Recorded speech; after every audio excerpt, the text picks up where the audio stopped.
So let's take a look at the culture and the relative improvement of the Weimar Republic during the years 1924 to 28. So we're going to take a look at the culture and standards of living in Weimar Germany.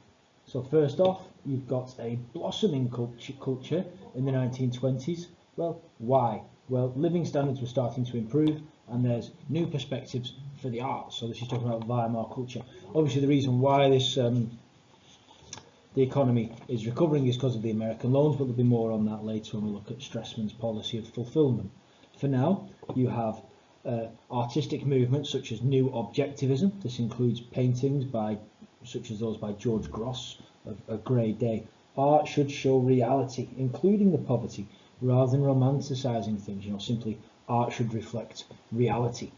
You also get a belief in modernism or modernism. Art should embrace the future and see the beauty in industry and technology. So that's where you see things like these sorts of more elaborate buildings rather than just typically Germanic. You'll also see that through the use of some of the cinema, which we'll look at shortly.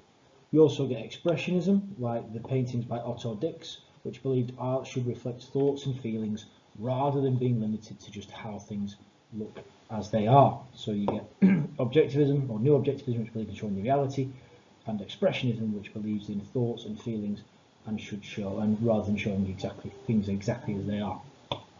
How did these new ideas spread in the artistic movement? Well, the Bauhaus movement, including architecture such as the Einstein Tower, which is the one pictured in the background there by Erich Mendelsohn. Well, these were designed, or this was sort of led, the figurehead for this was Walter Gropius, the head of a college, the Bauhaus College, which developed a style which stressed the beauty of technology.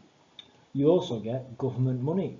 The Weimar government gave grants to support art galleries, theatres, orchestras, museums and libraries. Now that's important because obviously what that shows is the government feels comfortable, because if you're spending things on like pleasure and extravagances like this, it suggests that your economy is doing well, because otherwise this spending would go on necessities, which is one of the things the left and the right will criticise it for.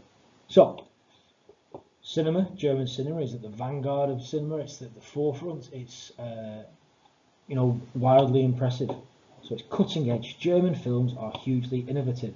You get a film called The Cabinet of Dr. Caligari, one of the world's first horror films. 1926, there's a science fiction movie called Metropolis about technology in the 20th century, and that was financed by the government. In 1930, Germany produces the first sound film, and in 1932, 3,800 German cinemas showed sound films. So, whilst that looks like recovery, or is recovery, this idea of spending on the arts, the Weimar government receives criticism from the left and from the right. The left simply think this is spending on extravagance, which should have been spent on necessities for workers and work. The right think this is basically namby-pamby. Nationalists and Nazis believe the changes undermined traditional Germanic culture. The buildings do not look traditionally German, and therefore we don't like them, say the nationalists.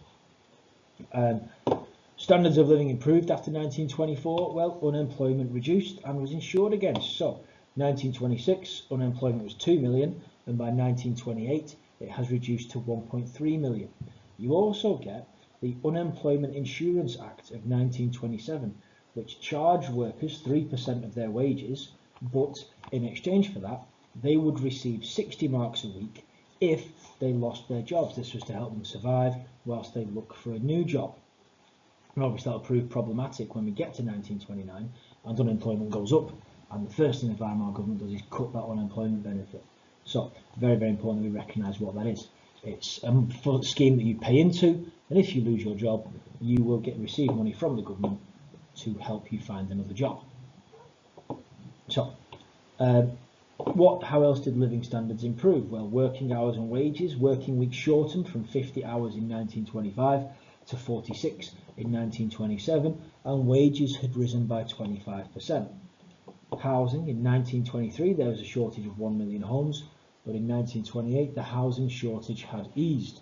37,000 new homes had been built by private business, and new building associations built 64,000. 1920 you get the Reich pension law, which agreed to pay pension to 750,000 war veterans, so people who'd fought in the war, 400,000 war widows, so people who'd lost their husbands in the war, and 200,000 parents of dead servicemen. That, realistically, that should please the nationalists, shouldn't it? Because that's the Weimar government supporting the army, and what the nationalists love, if not the army. Education in Weimar Germany improved.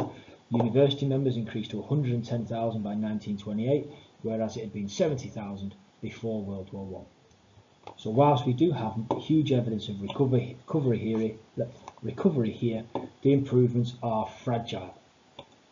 Employment remained insecure, and the savings lost during the hyperinflation of 1923 still hurt, particularly the middle classes and people who had saved their money.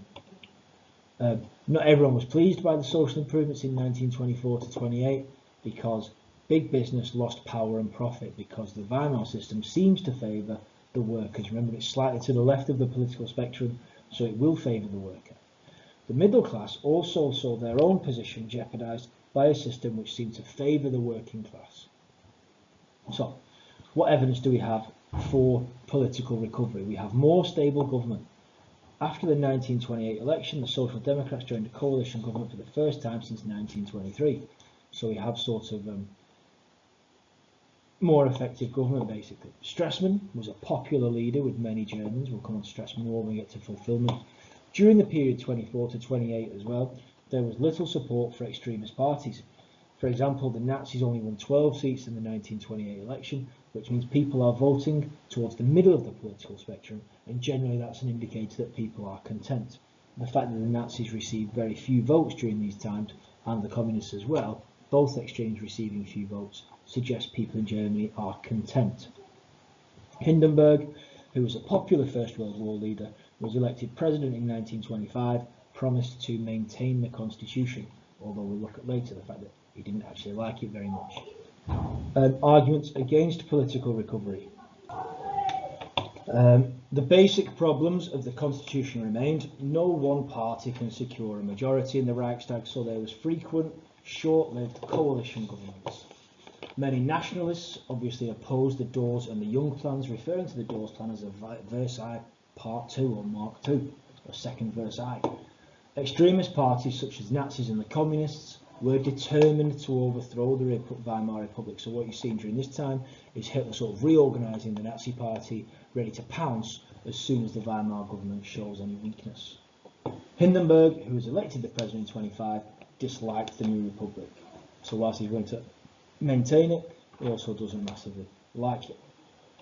Arguments for economic recovery. The new Rentenmark, introduced by Stresemann to deal with hyperinflation, had stabilised the German currency.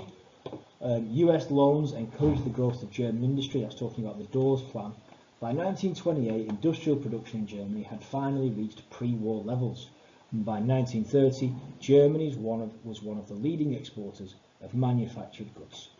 This industrial recovery obviously brings with it employment, and in nearly every town, new factories and public facilities sprang up. New roads and railways were built, as well as nearly 3 million new homes. So we have some massive evidence of economic recovery, but remembering that is based on US loans, isn't it? Then your arguments against economic recovery. Not everything is perfect. The German recovery was too dependent on US loans. This was to prove disastrous after the Wall Street crash in 1929. Unemployment remained a serious problem. The economy was not growing fast enough for Germany's rising population, and growth in industry begins to slow down after 1927. The other thing here is that farming suffered from depression throughout the 1920s because of a fall in food prices. Furthermore, income from agriculture went down in the period 25 to 29, so that makes agricultural areas very fertile soil for the Nazis to target in order to get votes, because farming doesn't recover massively, or doesn't recover during the Weimar government's time in power, so the Nazis can target farmers and agricultural areas to get votes.